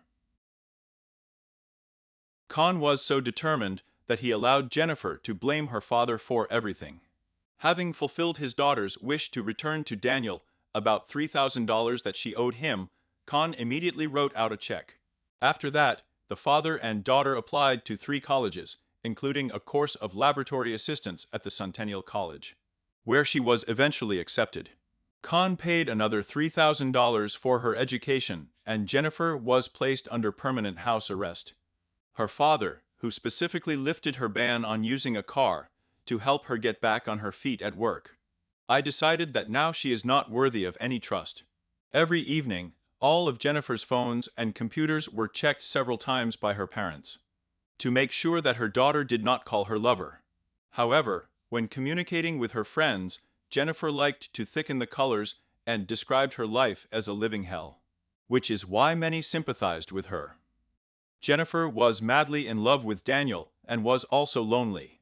During the 2 weeks she was housebound, her mother was almost constantly by her side. Although Big told Jennifer where her father hid her phone so that she could periodically check her messages. In February 2009 year, she wrote on her page in the social network, "Living in my house is like living under house arrest." She also posted a note that no one knows about me, and no 2 people combined know me completely. I like being a mystery. In the spring and summer, she secretly called Daniel on her cell phone at night. They were whispering in the dark. Daniel himself was already tired of their secret affair. She was 24 years old, and she was still hiding, frightened by the tirades of her parents, but she did not want to leave home. Daniel told her to sort out her life and broke off their relationship. Jennifer was heartbroken and tried to commit suicide. I took 3 sleeping pills, but in the end I survived. No matter how hard he tried, Daniel didn't ignore Jennifer completely. Although he didn't call her, he still asked friends to visit his ex-girlfriend regularly and help her if possible. After all, they had been together for 7 years, and this is quite a long time for such young people. Jennifer's family still had an unhealthy atmosphere. Con was so angry with his daughter that he didn't talk to her for weeks. Jennifer's brother Felix started avoiding the family home altogether, preferring to spend more time with his girlfriend. Viv, the eternal peacemaker, made it clear about her disappointment and tried to mitigate the conflict. But the Con's anger was too great. Although she devoted the last 4 years of her life to developing such a reaction, Jennifer found this behavior unfair. Meanwhile, Daniel, who had more time, dreamed of opening his own pizzeria, but to implement this idea, he needed money. A lot of money. He began to re-establish contacts and establish new connections with those involved in the drug trade. In addition, Daniel began to actively engage in paintball. He became friends with a man named Lanford Crawford. Jennifer soon found out that Daniel was dating a girl named Katrina. In an attempt to get his attention back and discredit Katrina, Jennifer concocted a bizarre story. She said that a man knocked on her door and showed her what looked like a police badge. When she opened the door, a group of men rushed in, grabbed her and raped her right in the hallway. Then, allegedly a few days later, an envelope containing a bullet was placed in her mailbox. According to Jennifer, both incidents were a kind of warning to Katrina to leave Daniel alone. Jennifer's fear of being abandoned and the self-doubt associated with her appearance, as well as a long-standing desire to be wanted, loved, and cared for, consumed her entire existence. Although she remained loyal to Daniel all this time, in the spring of 2000, she began flirting with other guys online. This approach won her a lot of fans, two of whom admitted that they hoped to sleep with Jennifer. One of these guys was Andrew Montemeyer, the central figure in Jennifer's story. They met when they were in the same grade in elementary school, and Andrew's father, like Jennifer's parents, worked at Magna International. Andrew boasted that he robbed people at knife point in the park near his house. Although Andrew himself would later deny such facts of his biography. And in the databases of the court, there will be no documents confirming his criminal activity.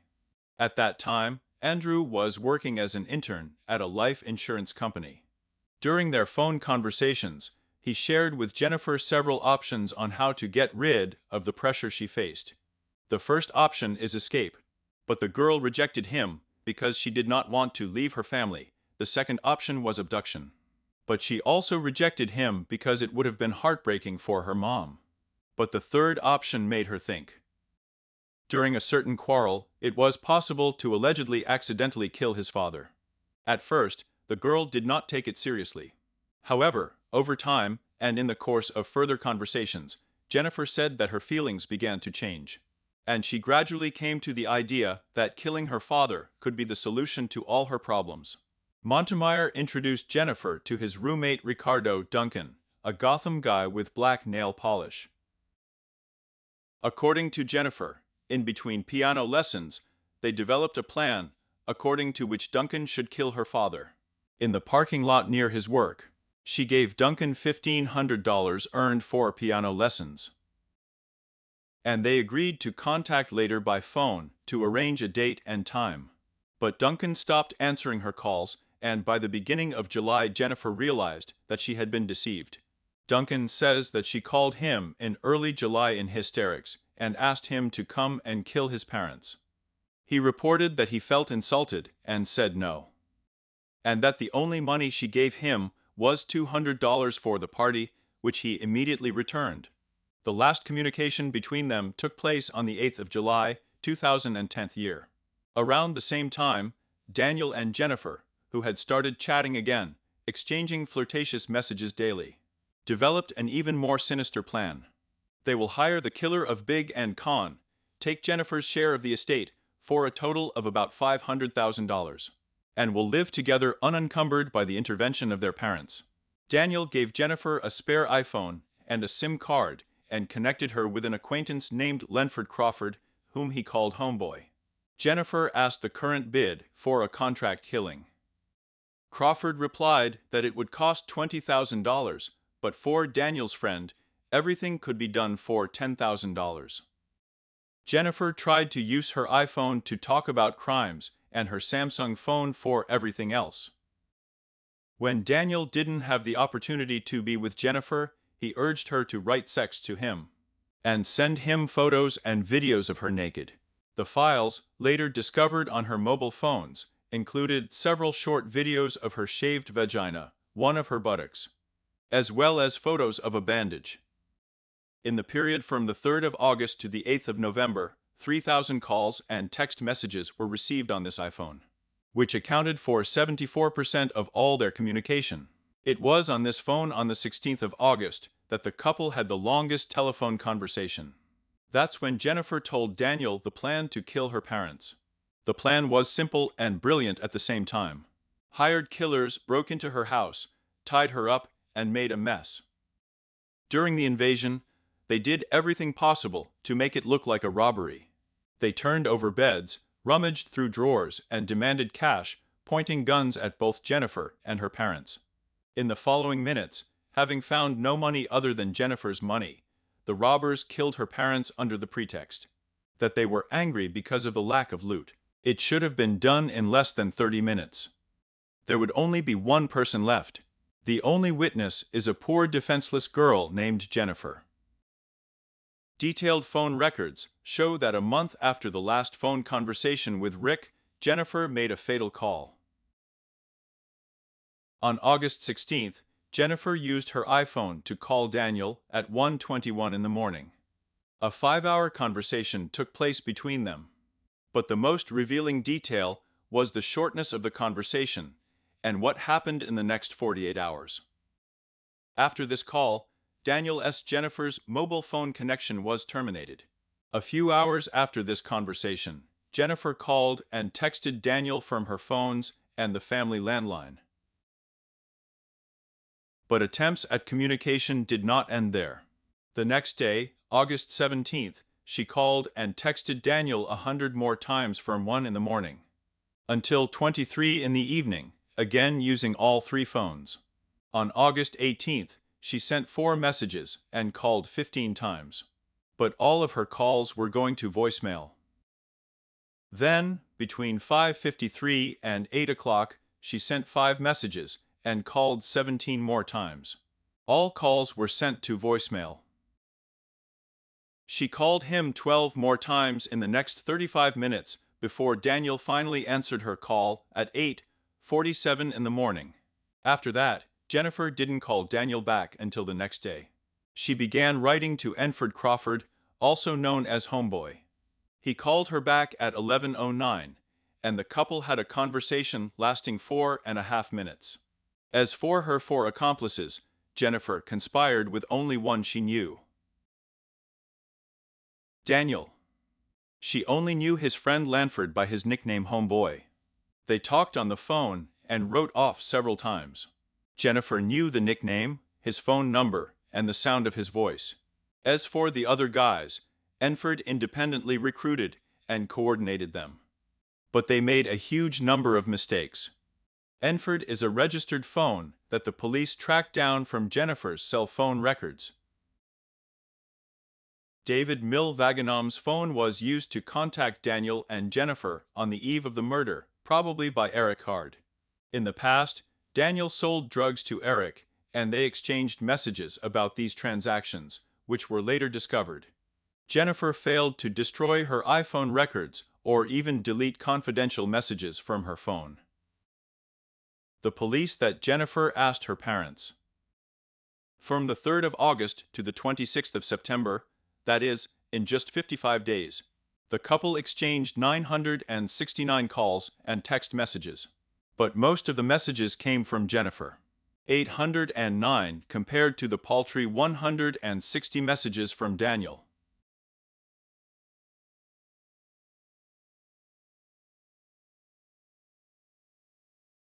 $6,687 Daniel.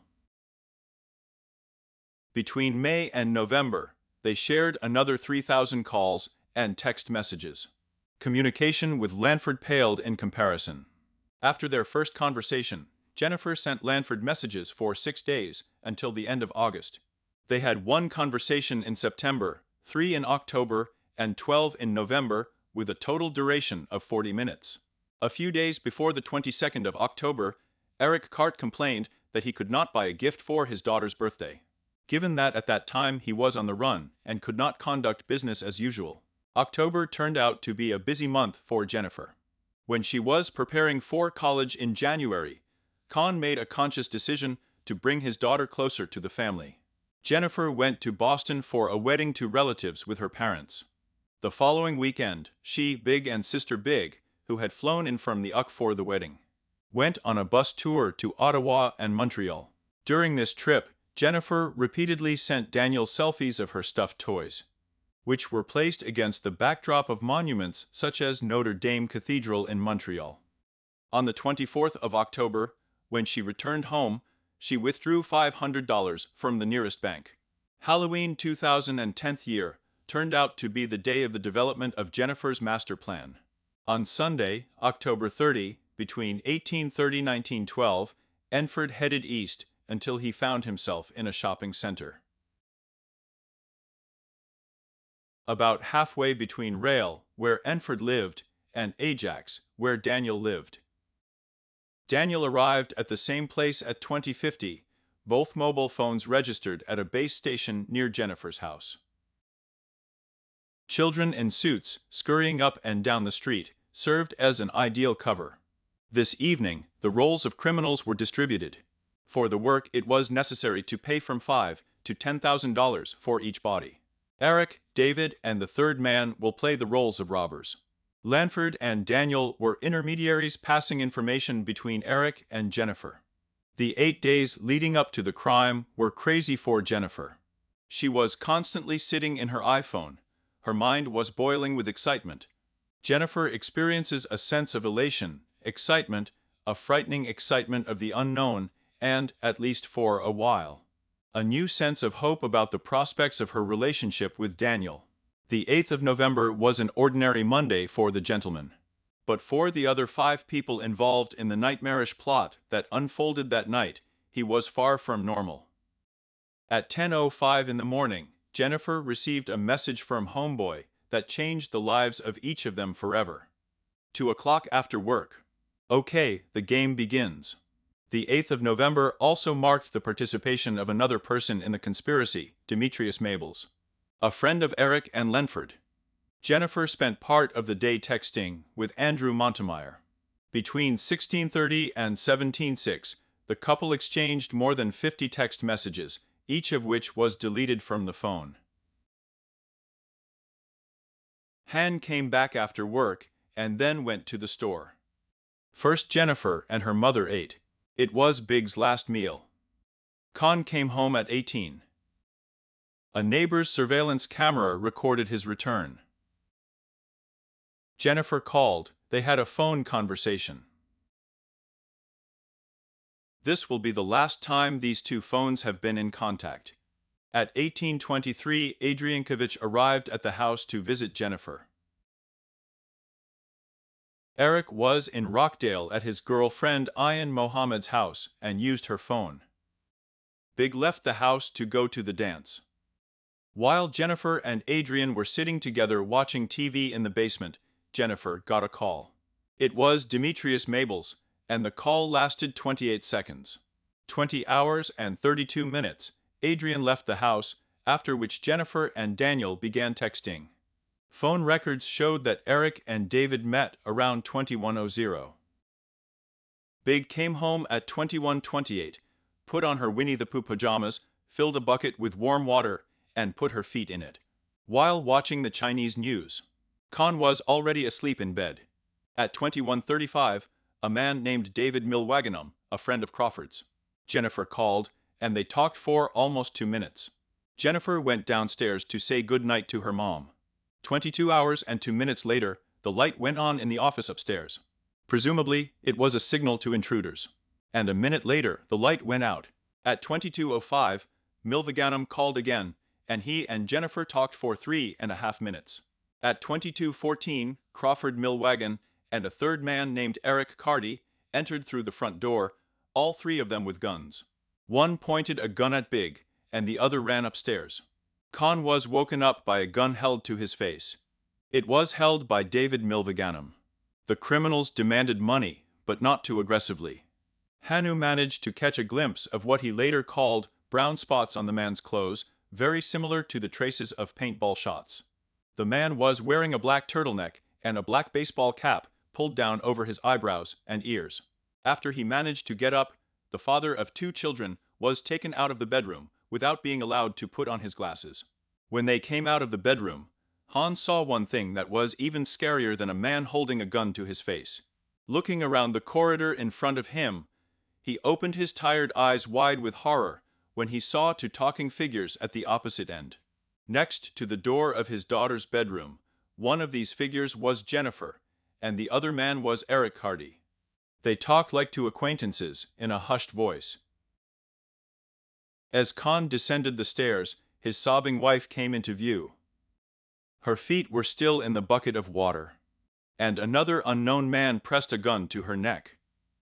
He tied Jennifer's hands behind her back with a shoelace.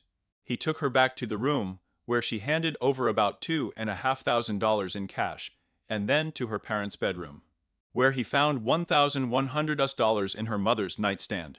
And then finally to the kitchen to find Big's wallet. How did they get into the house? Big asked Con in Cantonese. I do not know, I was asleep, Con replied. Shut up. You talk too much. One of the intruders shouted to Khan. "Where's the damn money?" Khan had only $60 in his wallet, and that's what he said. A liar, answered one of the men, and hit him on the back of the head with a pistol.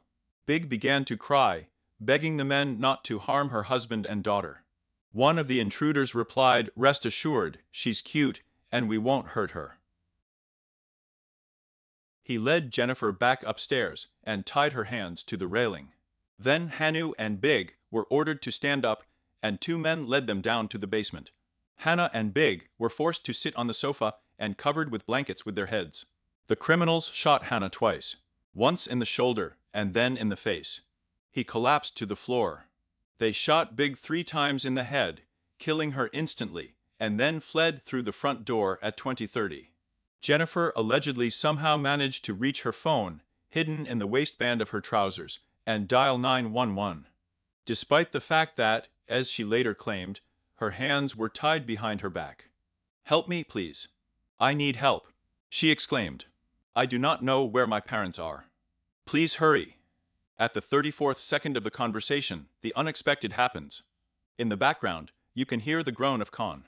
He woke up covered in blood, next to the body of his dead wife, and crawled up the stairs to the first floor. Jennifer was screaming that she was calling 911. Hans stumbled out into the street, screaming wildly, and met his frightened neighbor on the driveway to the neighboring house. Who was going to work? A neighbor called the 911 service. A few minutes later, the police and ambulance arrived at the scene.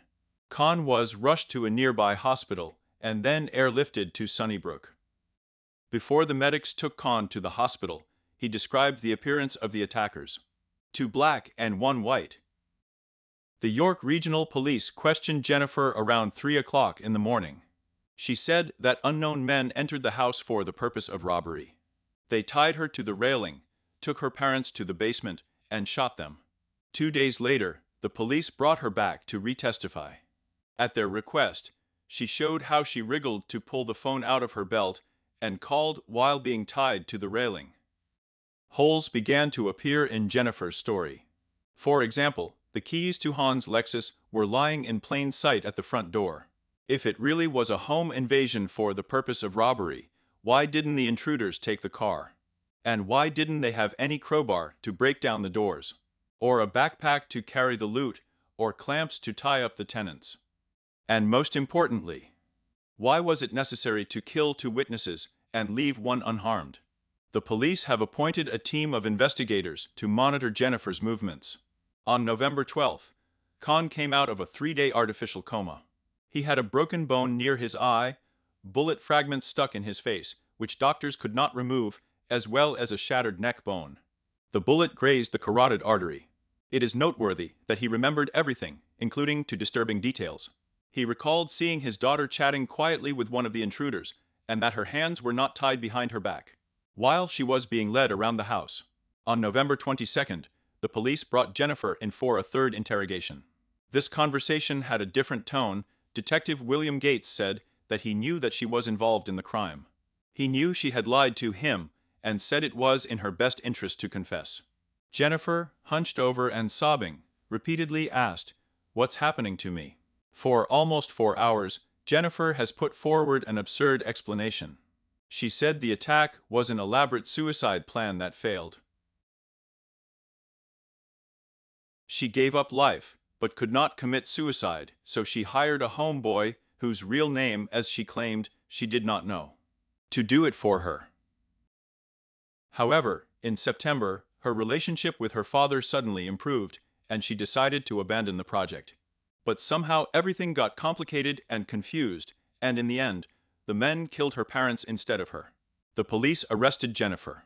In the spring of 2000, based on an analysis of phone calls and text messages, the police captured Daniel, Milvaganam, Carsey, and Crawford, and charged all 5 with first-degree murder, attempted murder, and conspiracy to commit murder.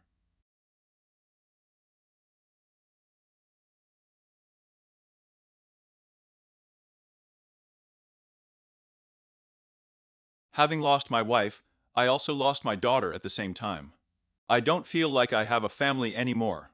The day Big Ha died, I feel like I died too. My life completely changed that day. Some say I'm lucky to be alive. But I feel dead, too. I can't work anymore because of injuries and have given up everything I used to love to do. For example, gardening, working with cars, and listening to music. There is no joy in this for me. I miss my wife so much. She knew me better than anyone else and took care of me. I'm so lonely without her. We've been married for almost 30 years. Big Hao was a good wife and a good mother. She always put children first and rarely spent money on herself. She loved music and loved dancing. She took care of our children while I was working. She always wanted to go to Vietnam, and I always said that first we should spend money on the children's education. But once they graduate, we can focus on what we want ourselves. But that time never came for her. I no longer find joy in holidays. I feel sad and lonely all the time. Sometimes when I see my friends, I try to pretend that I'm happy. But it's hard for me to envy my friends' families and their happiness. My only hope for the future is that Felix will marry and let me live with him. Now I live with 2 sisters and an elderly mother, as I can't stay at home because of bad memories of what happened there. The house needs to be repaired, but due to injuries, I can't do anything myself. I don't like coming home because the neighbors ask me what happened. And I'm ashamed. I can't sell the house because it's in Chinatown, and no one will want to live there because of a murder. I can't sleep at night, and I keep having nightmares about what happened the night we were shot at. I constantly feel panic, especially when I see groups of young people on the street. I'm not a racist at all, but black men scare me a lot if I see them standing in a group. I'm in a lot of pain, and I take painkillers every day. I have no appetite because food does not give me pleasure. Because I know I'll never be able to taste my wife's cooking again. I also take medications for diabetes and high cholesterol, as I can't exercise because it's too painful. My life has completely changed. I visit my wife's grave with my brother and sister-in-law on the anniversary of her death and on other special holidays. And it's very hard for me to remember how she died and what my life became. I am a very lonely person, and I have no one to share my feelings with, because my son Felix does not want to talk about what happened, but just wants to forget everything. It's very hard for Felix. He doesn't want to hear his sister's name and doesn't want to know what's going on in court. Felix has become a completely different person. He doesn't want to talk about his family. He is very withdrawn, detached, and too sad. He says he doesn't want to remember and won't look for a job in Toronto because he feels he has a bad last name. Because everyone around knows about his mother's murder. I would like to thank the following people who took part in this case during this very difficult time for me. Michelle Rumble, Jennifer Halligan, Rob Scott, Detective Bill Cordes, and the York Regional Police, Judge Boswell. Members of the jury, Karen Binch and Diane Blair. I hope that my daughter Jennifer will think about what happened to her family, and someday she will be able to become a good and honest person.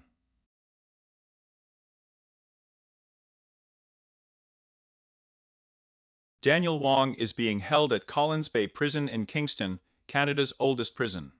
Located about 2.5 hours east of Toronto. The prison is sometimes called Northern Disneyland because of its main castle-style spire. When a friend visited him in prison in Lindsay, Ontario, before he was transferred, Daniel was sitting behind the thick glass, still happy and cracking jokes. Dressed in an orange jumpsuit, he told his friend that he had contacted some Cantonese prisoners in his unit, and that they were helping him make life easier in prison. Now he spends part of his time composing music and asks visitors to bring him sheet music. He is very focused on his appeal, which is currently being considered in the courts. Although it is unlikely that she will be satisfied. If the appeal fails, Daniel will be released from prison at the age of 50. David Milvaganam is currently incarcerated in New Brunswick at the Atlantic Institute, in a former ammunition depot in Renatol, about 2 hours northwest of Moncton. It is unclear exactly what David is doing outside the walls of the colony, which contains about 240 prisoners. He refuses to meet with reporters. Lanford Crawford is currently serving his sentence at the Ken facility in Ogossous, British Columbia, where Robert Pickton, one of Canada's most infamous living serial killers, who fed 49 women to pigs, is also being held. There was a separate big investigation about him on the channel. Lanford Crawford was actively involved in prison activities and worked in the kitchen in Millhaven, where he was previously incarcerated. His parents are absolutely sure of their son's innocence. His mother also expressed anger at correctional institutions in Canada for moving her son so far from home to Toronto. Lanford is trying to appeal his sentence. Eric Cart served time in the Millhaven Evaluation Unit, where prisoners recently sentenced to federal time in Ontario are held. He was given the opportunity to serve time in Atlantic Canada or in the West. Millhaven produces furniture for federal government offices. For their work here, prisoners receive a weekly salary of about $20. Paul Bernarda, also one of Canada's most notorious criminals, is also being held here. About him and his accomplice Carly Homolke, there was also a big investigation on the channel. On the 26th of April, 2018, 38-year-old Eric Sean Card was found dead in his own cell. The cause of death is not called. Jennifer Pan is being held at the Grand Valley Women's Facility in Kitchener, Ontario, about an hour and a half west of Toronto. Many of the prisoners in this prison live in residential buildings and living quarters, but often complain about overcrowding in prisons. In one of the letters to Daniel, Jennifer explained that she spent most of her time cleaning the living space that she shared with her cellmates. She complained about the food, about being alone, and said she missed Daniel. "I get depressed, the beds are uncomfortable." She told about her cellmates, and that she braided one woman's hair, and that she was constantly cleaning, hoping that this would keep more aggressive cellmates from harming her. Jennifer said that some people call her names, and she is afraid of quarrels or injuries. She added that when her close friends, including one woman named Kay, leave, she worries how the others will react when there is no one around to protect her. The lawyer says that perhaps the most ironic thing about this process is that Jennifer will serve the easiest sentence than any of the men involved in the case. She keeps in touch with at least one of her former friends. Jennifer insists on her innocence and files an appeal against the verdict, which is also unlikely to be satisfied. As part of the sentence, she is no longer allowed to communicate with her accomplice Daniel Wong. However, in her last letter to Daniel, Jennifer emphatically writes "I always love" in May of the 23rd year.